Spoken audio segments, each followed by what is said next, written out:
YTN에서 김건희 여사의 명품백 수수 영상 사용이 금지되는 등 김 여사 관련 보도에 제약이 가해지고 있다는 내부 비판이 나왔습니다. 전국 언론노조 YTN 지부 공정방송추진위원회는 성명을 내고 민영화와 김백 사장 취임 후 YTN에서 김건희 여사의 불리한 뉴스가 사라지고 있다고 비판했습니다.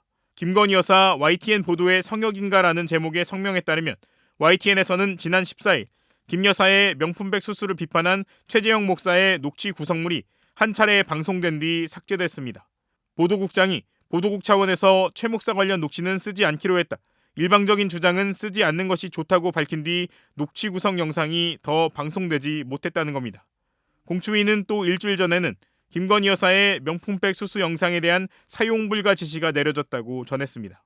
최 목사가 김 여사에게 명품백을 선물하는 장면이 몰래 촬영된 서울의 소리 영상인데 YTN에서는 그동안 수사 관련 기사에 한해 이 영상을 사용해왔지만 거기서 더 나아가 사용 자체를 금지했다는 겁니다. YTN 지부는 이례적인 방송 불가, 축소 지시 사례의 공통점은 오직 김 여사뿐이라며 용산을 향한 김백 체제의 과도한 눈치 보기이자 눈물겨운 충성 경쟁이라고 비판했습니다. 이에 대해 YTN 사측 관계자는 명품백 수수 영상과 관련해 영상 사용 자체만으로도 불법 논란이 있을 수 있다는 지적에 따라 보도국 논의를 거쳐 쓰지 않기로 결정하고 실무부서에 통보한 것이라고 설명했습니다.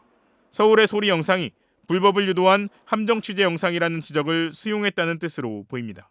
사측은 또 최재형 목사의 녹취 구성 영상을 삭제한 이유에 대해서는 관련 내용을 다른 리포트에서 충분히 소화했다며 한쪽의 주장을 일방적으로 전달하는 것은 적절치 않다고 판단했다고 밝힌 것으로 전해졌습니다.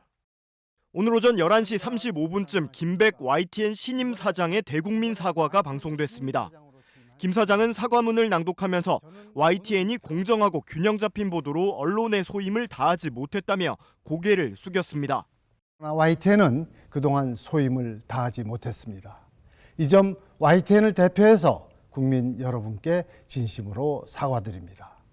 그러면서 구체적으로 지난 대선 과정에서 윤석열 후보의 부인 김건희 여사와 관련해 차마 입에 담기도 민망한 한쪽의 주장만 보도했다며 2021년 서울시장 보궐선거 당시 오세훈 후보의 생태탕 의혹 관련 보도, 김만배 녹취록 보도에 대해서도 거듭 사과했습니다.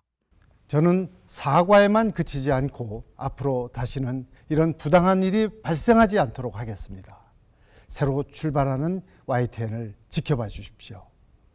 김 사장은 지난 1일 취임식에서도 김 여사에 대한 일방 주장을 아무 검증 없이 두 차례나 보도한 이른바 줄리 보도가 편파 왜곡 방송에 정점을 찍었다고 주장한 바 있습니다. 이번 대국민 사과와 관련해 전국 언론노조 YTN 지부는 사장이라는 자가 권력을 향해 용서를 구한 오늘은 30년 YTN 역사에서 가장 치욕스러운 날이라며 규탄 성명을 냈습니다. YTN 지부는 대국민 사과라고 하지만 실상은 용산을 향해 엎드린 것이라며 선거 국면에서 세상이 줄리 의혹으로 시끄러운데 24시간 뉴스 채널은 이런 방구도 하지 말아야 했다는 것이냐며 선택적 침묵이 공정인가라고 지적했습니다. 그러면서 사장 사과 영상은 강당에서 충복들만 뒤에 세우고 카메라 앞에서 몰래 녹화했다며 뉴스 시작 전 광고와 캠페인 등을 트는 주조 정치를 통해 뉴스 PD를 거치지 않고 기습적으로 사과 방송을 송출했다고 비판했습니다. YTN 지부는 앞으로 24시간 땡윤 방송 만들겠다는 낯뜨거운 충성 맹세라며 YTN 지부는 김백의 사과를 국민 앞에 사과한다. YTN은 권력 앞에 고개 숙이지 않으며 윤석열 정권에 대한 감시를 게을리하지 않을 것이라고 덧붙였습니다. 이명박 박근혜 정부 시절 YTN 해직 사태의 핵심 역할을 한 것으로 알려진 김백 사장은 최근 유튜브 등에서 김 여사의 디올백 수술을 언론 스토킹이라고 비호하는 등 친정권 성향을 강하게 드러내 선임 전부터 논란이 일기도 했습니다.